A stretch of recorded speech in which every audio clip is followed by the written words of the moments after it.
Beautiful souls, कैसे हैं आप सब। आई होप कि आप सब अच्छे होंगे। आज मैं बात करूंगी स्पिरिचुअलिटी क्या है। तो आज का हमारा विषय यही रहने वाला है। तो सबसे पहले मैं यहाँ पे ये बताना चाहूँगी कि जो स्पिरिचुअलिटी होती है वो किसी भी धर्म या बंधन से जुड़ी हुई नहीं होती है ना। जैसे कि लोग सोच लेते हैं ना कि ये हमारा धर्म है, ये उनका धर्म है, ये उनकी कास्ट है, उनका कास्ट है ना। तो सब अलग अलग कास्ट और धर्म से जुड़े हुए होते हैं, तो उसको इसी तरीके से देखते हैं, है ना। लेकिन वो इस तरह से बात करके यही साबित कर देते हैं कि ये उन्होंने क्या है, अभी तक अध्यात्म को नहीं जाना है ना। क्योंकि वो ऐसा भी तो बोलते हैं ना कि ईश्वर पर विश्वास करते हैं, ईश्वर को जानते हैं, है ना, बहुत ही ज़्यादा प्रेम करते हैं। तो अगर आप ईश्वर से प्रेम करते हैं, ईश्वर को जानते हैं, विश्वास करते हैं और फिर आप इस तरह से बातें करते हैं कि ये हमारा धर्म है, उनका धर्म है, इनकी कास्ट है, उनकी कास्ट है, इस तरह से बातें करते, तो इस तरीके से बात करने का तरीका ही आपका ये बताता है कि आपने अभी तक अध्यात्म को नहीं समझा है, नहीं जाना है, सत्य को नहीं जाना है, ईश्वर कौन है, ईश्वर को भी नहीं जाना है आपने, है ना। तो आपका यही बताता है आपकी बात करने का तरीका। यानी कि जो स्पिरिचुअलिटी है, जैसे कि मैंने बताया कि जो स्पिरिचुअलिटी होती है वो किसी भी धर्म या बंधन से जुड़ी हुई नहीं होती है, किसी भी कास्ट से जुड़ी हुई नहीं होती है ना। स्पिरिचुअलिटी केवल एक सत्य होता है। सत्य तो देखिए एक ही होता है। स्पिरिचुअलिटी एक सत्य होता है जो आपको ईश्वर तक पहुंचाता है, आपको ईश्वर तक पहुंचाने में आपकी सहायता करता है। जब आप स्पिरिचुअलिटी को फॉलो करते हैं, आध्यात्मिक जीवन जीते हैं, तो बहुत से लोग होते हैं ना कि ऐसा भी समझ लेते हैं कि यदि हम स्पिरिचुअलिटी को फॉलो करेंगे तो हमें अपना जो पारिवारिक जीवन है वो छोड़ना पड़ेगा। तो ये बात वो किसको देखते हुए बोलते हैं, ये बात वो उन लोगों को देखकर बोलते हैं जो जिन लोगों ने पहले ऐसा कर चुके हैं। यानी कि जैसे कि पहले के हम देख सकते हैं बहुत सारे ऐसे संत महात्मा जो बने हैं, है ना। तो उन लोगों ने क्या किया है कि जैसे अपना पारिवारिक जीवन, अपने बच्चे और अपनी पत्नी को त्याग करके अपना एकांत में वो गए हैं और ध्यान साधना को किया है। लेकिन आज के समय में यदि आप ऐसा करते हैं तो इसका मतलब आप अपने जीवन से, अपने कर्तव्य से जो है पीछे भाग रहे हैं ना। यानी कि देखिए जो आपका परिवार है, आपकी फैमिली है ना, वो भी किसने दिया है, वो भी तो ईश्वर ने दिया है ना आपको। तो यदि आप उनको छोड़ करके आप अगर इस तरीके से करना चाहेंगे तो इसका मतलब है आप अपने कर्तव्य से पीछे भाग रहे हैं। आपको जो ईश्वर ने गिफ्ट दिया है आप उसको इनकार कर रहे हैं, ठीक है। तो आपको ऐसा नहीं करना है। आप अपने परिवार में रहते हुए भी आप स्पिरिचुअलिटी को फॉलो कर सकते हैं, अपना स्पिरिचुअल जीवन जी सकते हैं। ऐसा नहीं है कि आपको छोड़ना पड़ेगा, है ना। क्योंकि मैं तो ये कहूँगी कि जो स्पिरिचुअलिटी हो गई है आज के समय में, वो पहले के समय से ज़्यादा आज के समय में बहुत ही आसान हो गई है। क्योंकि देखते ना पहले जो संत महात्मा होते थे तो वो एकांत में जाकर के अपना ध्यान साधना करते थे। तो वो जब ध्यान साधना करते थे तो उनको बहुत सारे कष्टों का सामना करना पड़ता था। ऐसा नहीं है कि ध्यान साधना किया उन्होंने और बहुत ही आसान जीवन रहा उनकी, बहुत ही जो यात्रा रही, आध्यात्मिक यात्रा रही, बहुत ही आसान रही, ऐसा नहीं है।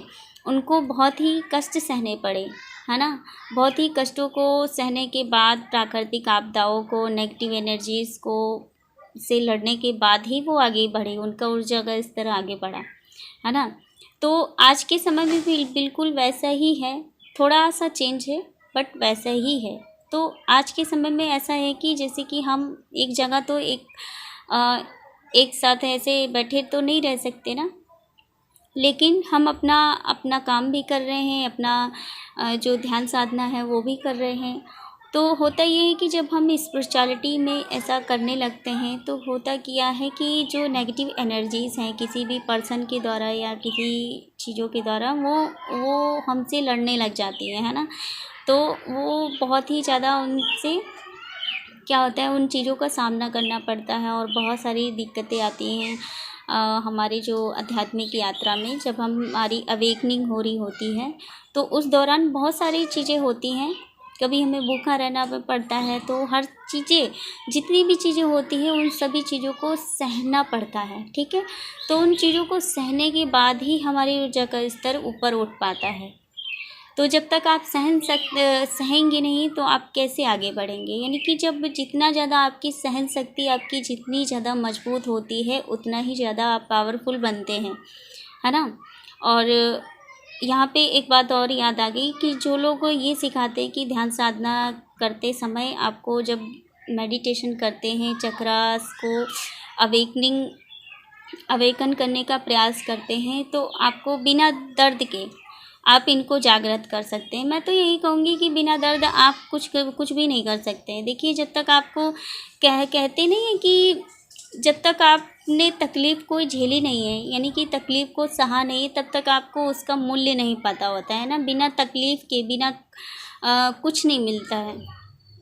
तो यदि आप बिना तकलीफ़ के हर एक चीज़ पाना चाहते हैं, है ना, और आप ये भी चाहते हैं कि आपको कुछ भी दर्द ना हो, तो देखिए दर्द तो इसीलिए होता है कि जैसे मैंने पहले भी बताया है कि हमारी जो सोल होती है अवेकनिंग से पहले जो होती है, बहुत ही नेगेटिव एनर्जीज होती हैं वो, यानी कि वो बहुत ही ज़्यादा गंदगी से भरी हुई होती है। तो वो जब हम ध्यान साधना करते हैं तो वो सभी चीज़ें रिलीज़ होने लगती हैं, तो वो तो ऑटोमेटिकली हमारी बॉडीज़ में जब निकलेंगी, है ना, तो हमें फ़ीवर आएगा। हो सकता है महीनों या 2-2 महीने, 3-3 महीने फ़ीवर आए, वो, है ना। तो ऐसी चीज़ें होती हैं और बहुत सारे दर्द भी होते हैं। तो इसका मतलब ये है कि आपके अंदर से वो चीज़ें रिलीज़ हो रही है, वो नेगेटिव एनर्जी रिलीज़ हो रही है, आप उस चीज़ों से आज़ाद हो रहे हैं, आप उन चीज़ों से मुक्त हो रहे हैं, है ना। तो ये चीज़ें होती हैं, तो पेन तो होगा ही, है ना। बिना पेन के कुछ नहीं मिलेगा। जब तक पेन नहीं होगा तब तक आप, जब देखिए ऐसा भी होता है कि जब आपको पेन होता है, कोई भी तकलीफ़ होती है ना, तो आप देखते हैं उसी दौरान आप एक्सपीरियंस करते हैं कि बहुत सारी चीज़ों को आप सीखते हैं, आप अनुभव कर पाते हैं उन चीज़ों को डीप लेवल से कि वास्तव में इन चीज़ों का मतलब अर्थ क्या है ना। आप डीप लेवल से आप उन चीज़ों को अनुभव कर पाते हैं। आप देखिएगा ज़रूर से आप के साथ ही ये चीज़ें हुई होंगी या फिर हो सकती है आगे, है ना। तो ऐसी चीज़ें होती हैं, बिना दर्द के आप एक्सपीरियंस ही नहीं कर पाएंगे। कौन सिखाता है आपको इस तरीके से चीज़ें, है ना। तो ऐसी चीज़ें नहीं होती हैं। तो देखिए बहुत सारे ऐसे लोग होते हैं जैसे मैंने बताया कि स्पिरिचुअलिटी को लेके जैसा वो सोचते हैं कि उनको परिवार छोड़ना पड़ेगा। तो जैसे मैंने बताया कि ऐसा कुछ नहीं होता है, परिवार में रहकर भी आप ध्यान साधना कर सकते हैं, है ना, मेडिटेशन कर सकते हैं, सब कुछ कर सकते हैं। तो बस थोड़ा सा फ़र्क है जैसे मैंने बताया है। तो ये सब चीज़ें सहनी पड़ती है और जब चीज़ों को सहते हैं तभी आप अनुभव करते हैं और तभी आपकी ऊर्जा का स्तर जो है ऊपर उठ पाता है, आप पावरफुल बन पाते हैं, आपकी सोल जो है पावरफुल बन पाती है ना। आप मानसिक रूप से और एनर्जी लेवल से, है ना, मजबूत बन पाते हैं। तो ये सभी चीज़ें होती हैं।